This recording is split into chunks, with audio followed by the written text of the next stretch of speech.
আজ 14ই ফেব্রুয়ারি কাটোয়ার জনপ্রিয় শিক্ষা কেন্দ্র সন্দীপন প্রাক ও প্রাথমিক বিদ্যালয়ে আমরা একটা বৃক্ষরোপণ করতে চলেছি।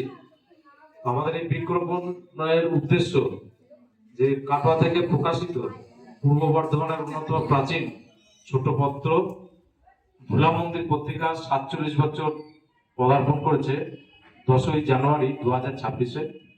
তো সেই উপলক্ষে এবং এই ভোলা মন্দির পত্রিকার যিনি প্রতিষ্ঠাতা সম্পাদক দীপ্তি কুমার বন্দ্যোপাধ্যায়ের স্মৃতির উদ্দেশ্যে আমরা পত্রিকা গোষ্ঠীর পক্ষ থেকে দীপ্তিবাবুর সঙ্গে যে সমস্ত সংস্থা নিবিড় যোগাযোগ ছিল সেই সমস্ত সংস্থাগুলিতে তার স্মৃতির উদ্দেশ্যে আমরা একটি করে বৃক্ষ রোপণ করছি। তো আজ আমরা পঞ্চম বৃক্ষটি সন্দীপন স্কুলে আমরা আজ রোপণ করব। আজকে যে বৃক্ষটি রোপণ করবো এটি বকুল গাছ। তো আজকের এই সুন্দর অনুষ্ঠানে আমি প্রথমেই কৃতজ্ঞতা এবং ধন্যবাদ জানাচ্ছি সন্দীপন স্কুলের মাননীয় অধ্যক্ষ সুধীর কুমার মন্ডল মহাশয়, স্কুলের সম্পাদক এমদাদুল হক মহাশয় এবং যিনি ক্যামেরা করছেন সাবির হোসেন এবং স্কুলের সকল শিক্ষক শিক্ষিকা এবং শিক্ষাকর্মী এবং এখানে ছাত্রছাত্রী রয়েছে এবং অভিভাবকাদের আমি ধন্যবাদ জানাচ্ছি, কারণ তাদের সহযোগিতা ছাড়া আজকের এই অনুষ্ঠান করা সম্ভব হতো না। তো আজকে আমার এই অনুষ্ঠানে যারা এসছেন তাদের মধ্যে রয়েছে আমাদের মাননীয় সুধীনবাবু রয়েছেন, বিশিষ্ট কবি এবং গল্পকার পল্লব চট্টোপাধ্যায়, যার সঙ্গে ধুলা মন্দির পত্রিকার যোগাযোগ আজ 20 বছরেরও বেশি। আমার বাঁ দিকে রয়েছেন সরকারি কর্মী এবং ছায়াবৃত্ত পত্রিকার সম্পাদক কবি গল্পকার শ্রী তপন কুমার দাস, ওনার সাথেও ধুলা মন্দিরের যোগাযোগ আজ প্রায় 30 বছরের উপর। এবং আমি এমদার কথা আলাদা করে বলবো, তার কারণ হচ্ছে যে আমি নিজেই তার ছাত্র ছিলাম একটা সময়, কারণ অভিজাতি স্কাউট তখন প্রগতি স্কাউট ছিল এবং আমরা সেই সময় তার কাছে আমরা স্কাউটের মাধ্যমে সমাজ শিক্ষা এবং জীবনে চলার যে মূল্যবোধ গুলো দরকার সেগুলো আমরা এমদার কাছে শিখেছিলাম। তো আজও তার সেই শিখিয়ে দেওয়া বিষয়গুলোকে অনুসরণ করে আমরা চলি।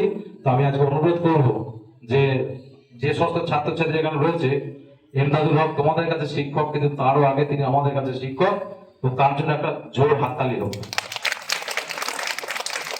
এবং আমার সঙ্গে রয়েছেন কাটোয়া কাশিরাম দাস বিদ্যায়তনের বাংলার শিক্ষক, ধুলা মন্দির পত্রিকার সঙ্গে যার নিবিড় যোগাযোগ মাননীয় সেই জহর প্রধান মহাশয়, তাকেও আমি ধন্যবাদ দিচ্ছি আজকের এই অনুষ্ঠানে আসার জন্য।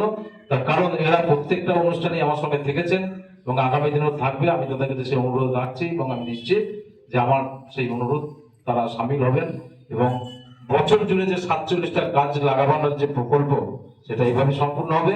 এবং এর সঙ্গে আমি বিশেষ করে ধন্যবাদ দেবো একজনকে যে আজ এখানে নেই, একটা কাজের জন্য সে বিদ্যাসাগর শিশু স্কুলে রয়েছে। মূলত এই পরিকল্পনাটা সে হলো বিশ্বজিৎ মুখোপাধ্যায়, ইসলামপুর হাই স্কুলের বিজ্ঞানের শিক্ষক। তার যে পরিবেশ এবং গ্রুপ, সেই গ্রুপ থেকে সে আমাকে প্রস্তাব দিয়েছিল যে দীপ্তি জেঠুর সঙ্গে আমাদের দীর্ঘদিনের সম্পর্ক, তিনি আমার পিতৃতুল্য, তাই আমি এই 47 বছরে তার স্মৃতির উদ্দেশ্যে এটা তার প্রতি আমাদের একটা ট্রিবিউট।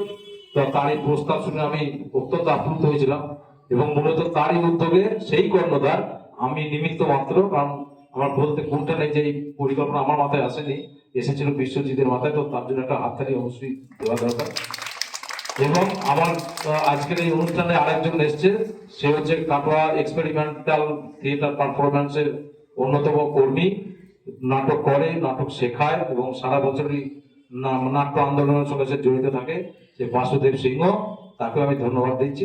তো যাই হোক, আমি এখন অনুষ্ঠান বড় করবো না, কারণ হচ্ছে যে এখানে যারা অভিভাবকেরা এসেছিলেন তারা দীর্ঘক্ষণ ধরে এখানে একটা অনুষ্ঠান অ্যাটেন্ড করেছেন, তাই বলি যে আমরা আবার সময় নষ্ট করি।